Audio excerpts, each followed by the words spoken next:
شرۆڤەی زیاتری دۆخی عێراق دەکەین بە میوانداری بەڕێز مایکل نایتس لێکۆڵەر لە ئەنستیتوتی واشنگتن بۆ سیاسەتی ڕۆژهەڵاتی نزیکە لە ڕێگەی سکایپ و ڕاستەوخۆ لەگەڵمان دەبێت. بەڕێز مایکل ئەم کاتتان باش، سوپاس بۆی کە ئامادەن لەگەڵمان. بەوە دەست پێکەم چۆن دەڕواننە دۆخی عێراق؟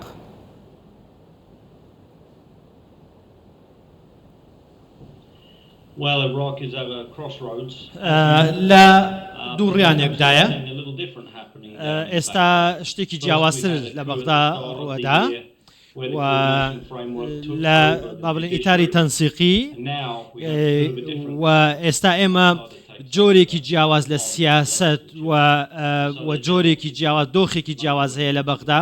بۆیە ئێستا ئەوەی کە باسەکرێ بەرەو هەڵبژاردن دەچن، داوای هەڵبژاردن دەکەن. باسی هەڵبژاردنت کرد، خۆ ئەم دۆخەی کە ئێستا هاتوۆتە ئاراوە ئەنجامی هەڵبژاردن بووە، ئایا هەڵبژاردنێکی دیکە دەبێتە فریادڕەس؟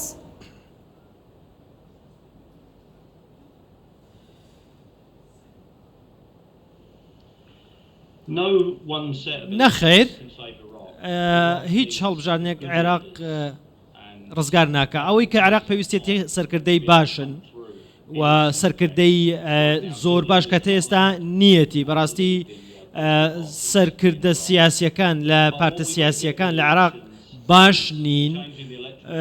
ئەوەی کە هەڵبژاردن ئەتوانێت بیکە دەبێ یاسای هەڵبژاردن بگۆڕدرێ و ئایا لایەنە سیاسیەکان دەرەنجامەکان قبول دەکەن، حکوومەت پێک دێنن. من پێم وایە نییە ئەمە عێراق ڕزگارکە، بەڵام دوجار بڕیاری خۆیان و دەڵێن هەڵبژاردن دەکەین.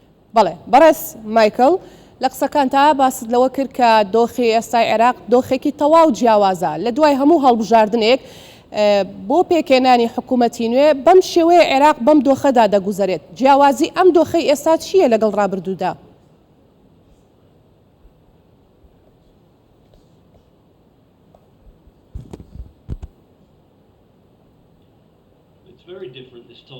زۆر جیاوازە. ئەگەر بیری لێ بکەیتەوە، عادل عەبدولمەهدی لە 2020 کە یەکەم حکوومەتی عێراق بوو کە هەر 4 ساڵەکە بەردەوام نەبوو، ئەمە یەکەم جارەکە ئێستا داوای هەڵبژاردن دەکەن و هەڵبژاردن کراوە فەشەلی هێنا، نەیانتوانی حکوومەت پێک بێنن. بۆیە شکستیان هێنا بۆ ئەوەی کە ئەم حکوومەتە دروست بکەن. بۆیە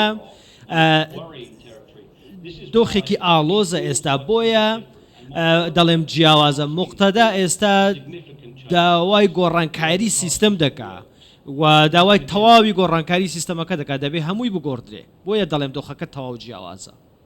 کەواتە چاوەڕێی ئەوە دەکەن شەڕی ناوخۆ بە تایبەت لە لای شیعەکانەوە ڕووبدا لە عێراق؟ ئەگەر بڵێ ڕۆڵی ئەمریکا چی دەبێت لەو نێوەندە؟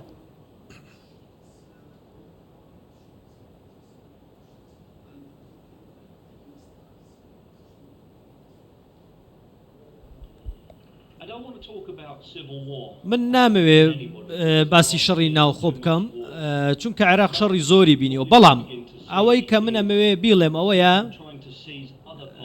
ئێستا خەڵکی بۆچوونێکی جیاوازی هەیە و دەبینی ئێستا سەدرریەکان چۆنتە ناو پەرلەمان و پەرلەمانیان داخستووە و دامەزراوەکانی دیکە سەرۆکایەتی دادگاکان ئەوانە لە کار خراون بەڕاستی. بۆیە لەوانەیە لە بەغدا دەبێت گۆڕانکاریەکی ڕیشەیی بکەیت بۆی کەم وڵاتە ڕزگار بکرێت. بۆیە من پێم وایە ئەوەی کە ڕزگارکەری عێراقە و ڕێگری لە شەڕی ناوخۆ دەکا ئەوە یەکەم سەرکردانە پێک بێن بەر شێوەیەکەیە. ئەو گۆڕانکاری ڕیشەیە بەهێز دەکرێت یاخود گفتوگۆ؟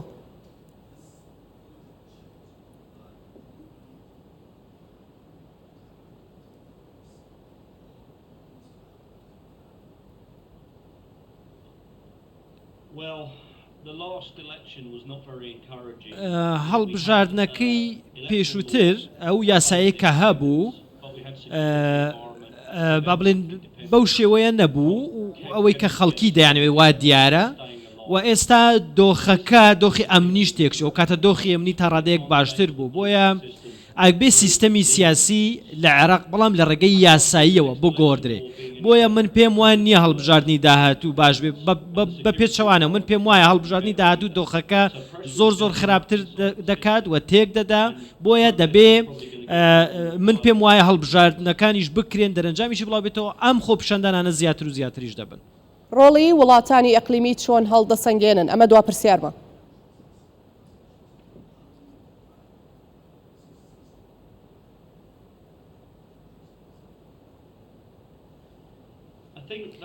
من پێم وایە ئێرانیەکان پشتیوانی خەزعەلی و مالکی دەکەن بۆ یەکە حکوومەت پێک بێنن بە بێ موقتەدا سەدر بەڵام ئێستا ئێرانیەکان لەوانەیە بە بۆچوونی خۆیاندا بچنەوە کە بۆچوونێکی باش نەبووە و هادی عامری دەهێنە پێشەوە و لە چوارچێوەی هەماهەنگی بۆی کە دانیستان لەگەڵ موقتەدا بکەن بۆی کە هەڵبژاردننی داهاتوو بەڕێوە ببەن بۆیە ئێرانیەکان ئەو ڕێگەی گرتوێتە بەر ڕێگەیەکی مەترسیدارە بەڵام ئەمریکەکان ئێستا بێدەنگیان هەڵبژاردووە چونکە هەر شتێک بڵێن لەوانەیە پرۆسەکە بە تەواوی تێک بدا و ئەو کار ئەوان پێیان وایە بێدەنگی لەم کاتتا زۆر باشترە بۆ ئەوان.